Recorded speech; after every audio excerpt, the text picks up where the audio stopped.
নমস্কাৰ আপোনালোক সকলোকে মোৰ ইউটিউব চেনেল টিচাৰ্ছ কৰ্ণাৰলৈ পুনৰ এবাৰ স্বাগতম জনাইছোঁ।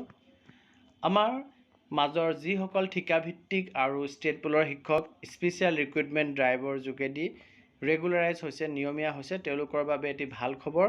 তেওঁলোকৰ যি ফাৰ্ষ্ট চেলেৰী প্ৰপ'জেল পঠাবৰ কাৰণে আদেশ ইতিমধ্যে প্ৰকাশ পাইছে।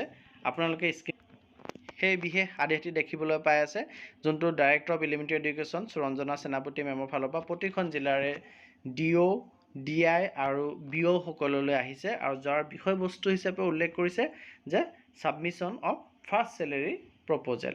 আৰু ইয়াৰ ভিতৰতে উল্লেখ কৰিছে যে আপোনালোকক ইয়াৰ দ্বাৰা জনোৱা হয় যে চেংচন কৰা হৈছে 35,133টা পাৰ্চনেল পোষ্ট অসম চৰকাৰৰ দ্বাৰা, আৰু তাৰে 30,545টা LP স্কুলৰ কাৰণে আৰু 4,588টা UP স্কুলৰ কাৰণে পোষ্ট যিহেতু স্পেচিয়েল ৰিক্ৰুইটমেণ্ট ড্ৰাইভৰ আণ্ডাৰত ক্ৰিয়েট কৰা হৈছে। গতিকে এই পোষ্ট ক্ৰিয়েশ্যন হোৱা পোষ্টখিনিৰ এগেইনষ্টত যিসকল শিক্ষক লোৱাৰ প্ৰাইমেৰী আৰু আপাৰ প্ৰাইমেৰীত এপইণ্টেড হৈছে আৰু আপোনালোকৰ আণ্ডাৰত জইন কৰিছে, তেওঁলোকৰ ফাৰ্ষ্ট চেলেৰী প্ৰপ'জেল পঠাবৰ কাৰণে এই অফিচাৰকেইজনক অনুৰোধ কৰা হৈছে। আৰু ফাৰ্ষ্ট প্ৰপ'জেলটো চেলেৰী প্ৰপ'জেল তেওঁলোকে FinAssam.in পৰ্টেলৰ জৰিয়তে তলত দিয়া ডকুমেণ্টছখিনিৰ সৈতে আপলোড কৰি পেলাই দিব লাগিব বা পঠাব লাগিব। ডকুমেণ্টছখিনিত প্ৰথমটোৱে হ'ল এপইণ্টমেণ্ট লেটাৰ লাগিব, য'ত ডাইৰেক্টৰ অফ এলিমেণ্টাৰী এডুকেশ্যনৰ চাইন থকা এপইণ্টমেণ্ট লেটাৰৰ কপি আৰু জইনিং ৰিপৰ্ট, আণ্ডাৰটেকিং যিকেইটা হেড টিচাৰে অথেণ্টিকেটেড কৰি দিছে তেনেধৰণৰ জইনিং ৰিপৰ্ট আৰু আণ্ডাৰটেকিঙৰ কপি পঠাব লাগিব।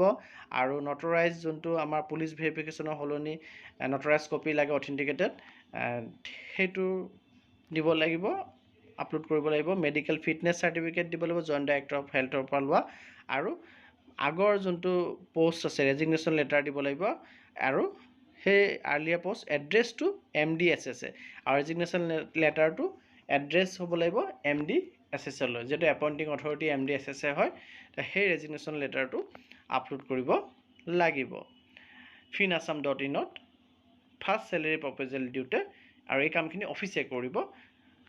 গতিকে এইদৰে আমাৰ যি নতুনকৈ নিযুক্তিপ্ৰাপ্ত স্পেচিয়েল ৰিক্ৰুইটমেণ্ট ড্ৰাইভৰ অধীনত নিযুক্তিপ্ৰাপ্ত LP আৰু UP টিচাৰ্ছ আছে, তেওঁলোকৰ ফাৰ্ষ্ট চেলেৰী প্ৰপ'জেল পঠোৱা হ'ব। কিন্তু সেই ফাৰ্ষ্ট চেলেৰী প্ৰপ'জেল পঠোৱা কামখিনি নোহোৱালৈকে তেওঁলোকে চেলেৰী নাপাব নেকি? তেনে নহয়, তেওঁলোকে প্ৰথম মাহৰ পৰাই চেলেৰী পাব।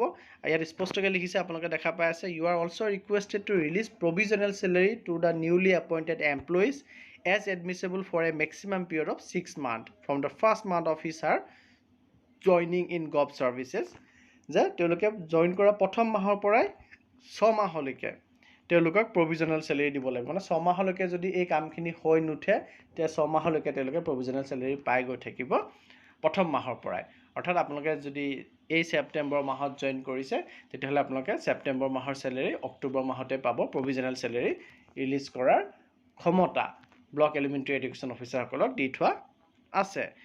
আৰু তাৰ মাজতে আপোনালোকৰ নিশ্চয় এই FinAssam পৰা আজি চেলেৰী প্ৰপ'জেল দিয়া হ'ব, সেয়া আপোনালোকৰ হৈ উঠিব, আৰু হৈ নুঠালৈকে আপোনালোকে প্ৰভিজনেল চেলেৰী 6 মাহলৈকে পোৱাৰ অধিকাৰ প্ৰতিজন কৰ্মচাৰীৰ আছে। প্ৰথম মাহৰ পৰাই 6 মাহলৈকে তেওঁলোকে চেলেৰী পাই গৈ থাকিব। গতিকে নিশ্চয় এইটো এটি ভাল খবৰ আমাৰ যিসকল নতুনকৈ নিয়মীয়া হৈছে সেইসকল শিক্ষকৰ বাবে। ধন্যবাদ।